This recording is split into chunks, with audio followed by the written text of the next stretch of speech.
L'être contre l'avoir. Affirmer notre identité contre les modes. Si l'époque moderne a tout désacralisé, c'est pour tout transformer en marchandise. Tout ne vaut plus qu'en fonction de l'offre et de la demande. Dans une large mesure, l'histoire des 2 à 3 derniers siècles est celle de l'extension du domaine du marché, de sorte que tout, ou presque aujourd'hui, s'achète ou se vend. Un bien du patrimoine pour être transformé en lotissement, une église pour être reconvertie en parking, une zone naturelle pour devenir station de ski, le ventre d'une femme en vue d'une gestation pour autrui.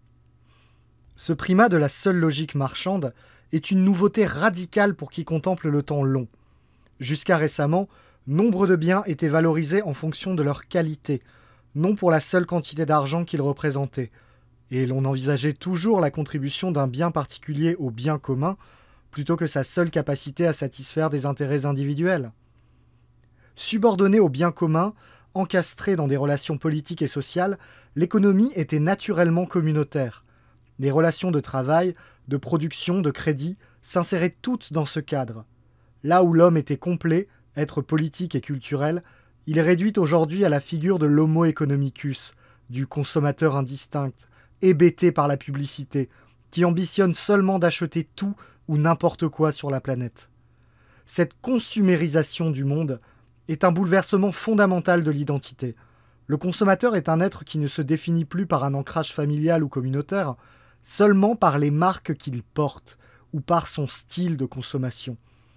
Enfin, là où les époques antérieures nous ont légué quantité d'objets, de monuments que nous continuons d'admirer, le seul legs de notre société de consommation sera un tas de déchets. Les acteurs centraux de ce nouveau monde ne sont plus politiques, mais économiques. Les grandes entreprises qui contribuent par leur gigantisme à l'artificialisation et à la contamination du monde, agriculture OGM et intrants fournis par l'industrie chimique, nourriture ultra transformée produite par l'industrie agroalimentaire. Face à la dictature de l'avoir, nous voulons retrouver la liberté de l'être. L'homme ne se réduit pas à ce qu'il consomme et ne vaut pas que par la quantité d'argent qu'il accumule. Face à cela, il nous faut cultiver des qualités particulières, des valeurs non marchandes et une manière d'être qui ne se réduisent pas à la seule poursuite de notre propre confort. Nos intérêts en tant que communauté doivent passer avant nos intérêts en tant qu'individus.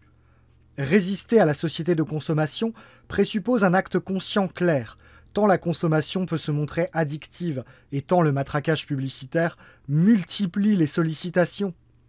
Parvenir à se détacher de ce monde de la marchandise, de l'instantanéité, est une étape nécessaire dans la reconquête de notre identité. Au niveau politique, la réhabilitation des valeurs non marchandes doit prendre la forme d'un protectionnisme bien compris. La protection, à tous les niveaux, des éléments clés de notre identité. Tout ce qui vaut en tant que composante centrale de notre identité, notre patrimoine, notre culture, des pans entiers de notre environnement naturel, doit échapper à la logique marchande. Par exemple, un élément de notre patrimoine architectural ne vaut pas seulement en vertu de son prix au mètre carré, il est aussi le reflet de l'âme d'une communauté et, à ce titre, ne doit pas être livré au seul bon vouloir des promoteurs immobiliers. Le rejet de la primauté des valeurs économiques n'implique pas un refus de la richesse ou de l'argent dans sa totalité. Soyons clairs, notre grande civilisation est une civilisation opulente. Il a historiquement fallu une grande prospérité pour édifier Athènes et Rome, les cathédrales et les palais vénitiens, et financer quantité d'artistes et d'artisans dont les réalisations peuplent toujours nos musées et nos belles demeures. Ce qui s'impose à nous n'est pas le refus de la prospérité, mais la réorientation des richesses vers des fins qui nous grandissent collectivement. C'est ainsi que la troisième fonction, économique, a historiquement été articulée en Europe, avec les fonctions souveraines et guerrières.